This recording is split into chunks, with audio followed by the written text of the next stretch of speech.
Bismillahirrahmanirrahim. Assalamualaikum warahmatullahi wabarakatuh. Perkenalkan, nama saya Risi Septiani, mahasiswi IAIN Salatiga, jurusan Psikologi Islam semester 2. Pada kesempatan ini, saya akan membahas tentang prinsip-prinsip perkembangan untuk memenuhi tugas mata kuliah Psikologi Perkembangan 1 yang diampu oleh Ibu Wida. Selamat menyaksikan. Oke, di sini saya akan menjelaskan tentang prinsip-prinsip perkembangan. Bales mengidentifikasi 7 prinsip kunci tentang pendekatan perkembangan sepanjang hidup. Prinsip-prinsip tersebut menjadi kerangka konseptual untuk memperoleh perkembangan sepanjang hidup. Yang pertama ada development is lifelong, yang artinya proses perubahan sepanjang hidup. Yang kedua, development is multidimensional. Perkembangan berlangsung dalam banyak dimensi. Yang ketiga, development is multidirectional. Perkembangan berlangsung dalam banyak arah. Yang keempat, development is influenced by the historical and culture context. Perkembangan dipengaruhi oleh konteks histori dan budaya. Yang kelima, development involves change, resource, allocation, yaitu perkembangan meliputi perubahan dalam cara mengalokasikan sumber-sumber yang ada. Yang keenam, relative influence of biology and culture shift over the lifespan. Proses perkembangan dipengaruhi oleh faktor biologis dan budaya. Keseimbangan antara kedua pengaruh tersebut berubah sepanjang waktu. Dan yang terakhir, development show plasticity, yaitu perkembangan dapat ditingkatkan melalui latihan. Beranjak ke nomor 1, development is lifelong, yang artinya perkembangan adalah proses perubahan sepanjang hidup. Setiap periode dari rentang kehidupan dipengaruhi oleh apa yang terjadi pada periode sebelumnya. Dan apa yang terjadi saat ini akan pula mempengaruhi apa yang akan terjadi kemudian. Contohnya yaitu memiliki orang tua yang responsif dan sensitif dapat mengembangkan rasa percaya terus pada bayi. Rasa percaya ini selanjutnya akan membantu si bayi pada masa kanak-kanak untuk dapat bersosialisasi dengan baik. Periode perkembangan ini dapat dikatakan bahwa setiap periode memiliki karakteristik dan nilai yang unik, maka tidak ada periode yang lebih atau kurang penting daripada periode yang lainnya. Yang kedua, yaitu development is multidimensional, yaitu perkembangan berlangsung dalam banyak dimensi atau multidimensional. Maksudnya, perkembangan terjadi pada dimensi biologis, psikologis, dan sosial. Setiap dimensi dapat berkembang dalam derajat yang bervariasi. Contoh, seorang anak berusia 4 tahun yang sangat cerdas belum tentu memiliki kematangan emosi pada tingkat yang seimbang dengan kecerdasannya. Yang ketiga ada development is multidirectional. Perkembangan berlangsung dalam lebih dari satu arah atau multidireksional. Sejalan dengan meningkatnya kemampuan di satu area, seseorang mungkin akan mengalami penurunan dalam area yang lain dalam waktu yang bersamaan. Kebanyakan anak-anak tumbuh dalam satu arah, yaitu ke arah peningkatan, baik dalam ukuran maupun kemampuan. Contohnya, seorang atlet yang sudah tua dan tidak sanggup lagi berlari kencang mungkin akan memilih untuk menjadi pelatih atau penulis buku olahraga. Sementara seorang nenek yang mengalami penurunan dalam daya ingat mungkin akan membuat catatan-catatan kecil untuk membantunya untuk mengingat. Yang keempat ada development is influenced by the historical and cultural context, yaitu manusia tidak banyak mempengaruhi, tetapi juga dipengaruhi oleh konteks sejarah dan budayanya.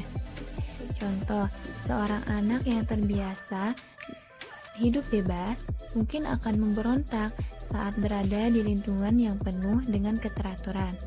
Dan contoh lain, anak yang diasuh dalam keluarga yang demokratis mungkin akan berkembang menjadi anak yang penuh inisiatif di lingkungan teman-temannya. Karena sejarah masa lalu juga akan dipengaruhi perkembangan seorang anak. Anak yang punya pengalaman dianiaya pada masa kecilnya mungkin akan berkembang menjadi pribadi yang tidak mudah percaya kepada orang lain setelah ia tumbuh dewasa. Nah, yang kelima ada development involves change reason allocation. Seseorang dapat mengalokasikan sumber-sumber yang ada, seperti waktu, energi, talenta, uang, dan dukungan sosial dalam cara dengan beragam. Pertama, sumber yang digunakan untuk pertumbuhan. Di sini ada 2 contoh. Seseorang yang mungkin menggunakan waktu dan uang yang dimilikinya untuk belajar berenang. Kedua sumber yang digunakan untuk memelihara dan memperbaiki diri. Misalnya seseorang yang belajar main piano supaya bakat musiknya tidak hilang, atau seseorang anak yang menggunakan waktunya untuk mengikuti kursus bahasa Perancis sepulangnya ia di Perancis selama beberapa tahun.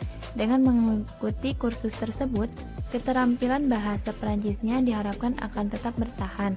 Ketiga sumber yang digunakan untuk menghadapi kehilangan atau penurunan ketika perbaikan tidak dapat dilakukan.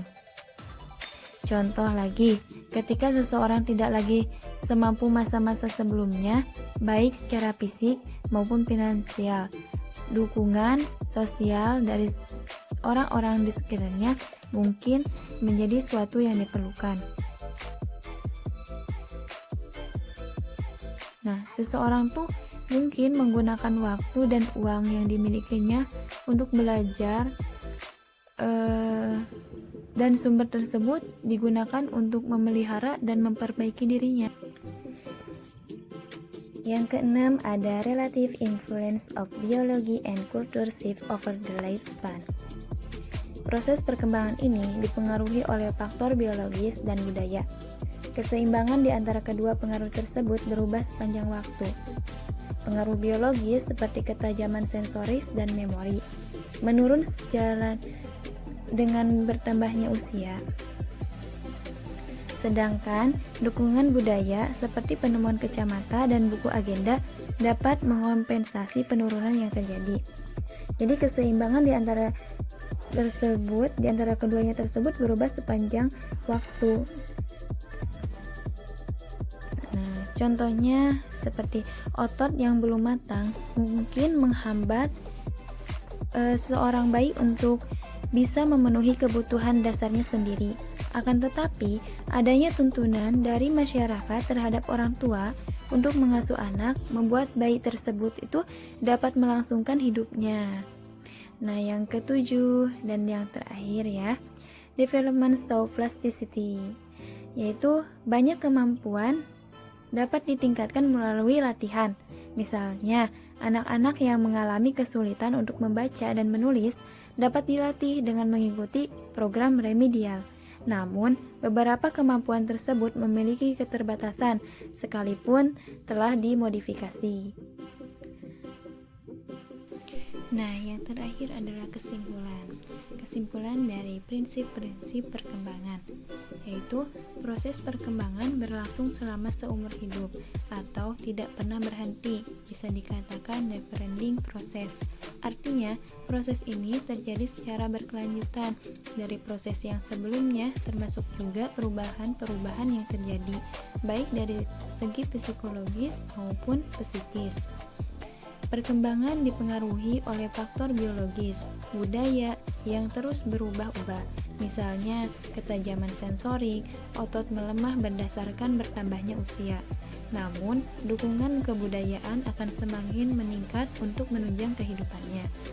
Perkembangan manusia yang memilih untuk mengukur berbagai sumber daya seperti waktu, tenaga, bakat, dan materi dukungan sosial dengan berbagai cara untuk tumbuh, mempertahankan, atau memilih berhadapan dengan kehilangan.